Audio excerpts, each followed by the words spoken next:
Sir, how has been your experience at Davos this year? Oh, it's been an incredible experience.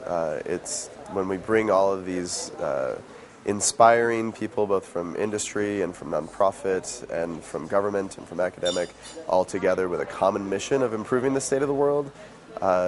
Really interesting that things happen. They call Davos the Magic Mountain historically, and I do see a bit of magic that comes here, where people set aside their central agenda and look at the very complementary agenda of truly trying to improve the state of the world. And of all the talks that you have been to and all the people that you have met, what are the major discussions that are happening this year?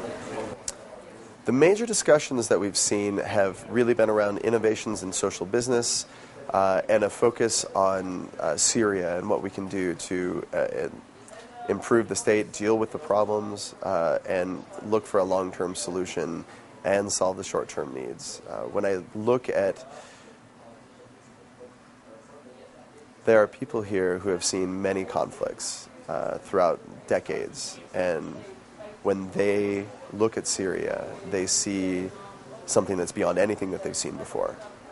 How extreme and how we are all sitting by and not doing what we need to do. This was a revolution that was begun by children to share the messages of the revolutions in their region. And I think we should be inspired by those children and set aside the politics and move forward. And this is the unifying message of Davos. Since you are an expert in the area of digital media and social platforms and everything, how do you see India as a market for the industry that you represent? The growth of India as a true player and innovator in social media and in digital media has really already begun. The new companies that are growing and all of the trained, great people that have been building the components for other companies are now coming and creating their own and building their state. The drastic change in both Indian Americans, where I'm from, but also globally, who are now leading and changing and then returning to their own countries and building their companies there is significant. I've recently sold my social media agency to Deloitte, and Deloitte is very heavily invested in India, is a significant hirer from the universities, and what we found is a place where it's no longer the source of inexpensive labor, it is the source for high quality labor, and we go there and we find people who have both the drive, they have the vision, they have the capability, and they are ready to do incredible things. We will continue to invest in India. And as you mentioned, Deloitte has huge investments already committed to India. What are your thoughts on India being an attractive business destination for the global companies across the world? I think most companies have figured out that they can do business in India, and most of the companies that are here in Davos do business in India.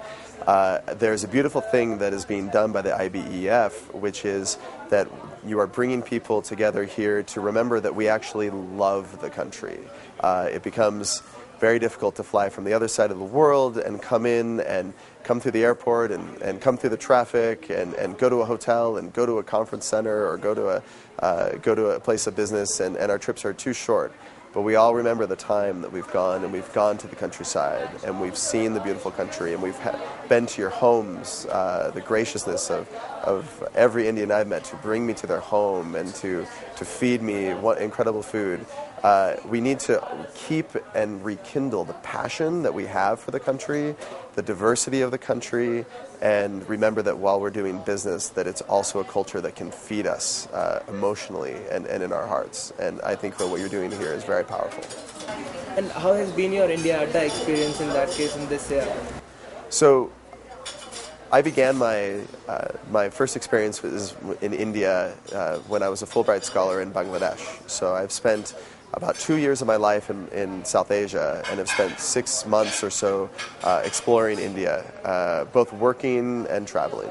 And the transformations that have happened, because this is largely 15 years ago, 10 years ago, and to what I see today are remarkable. I remember spending time in Hampi and then traveling back to Kolkata and connecting in Bangalore.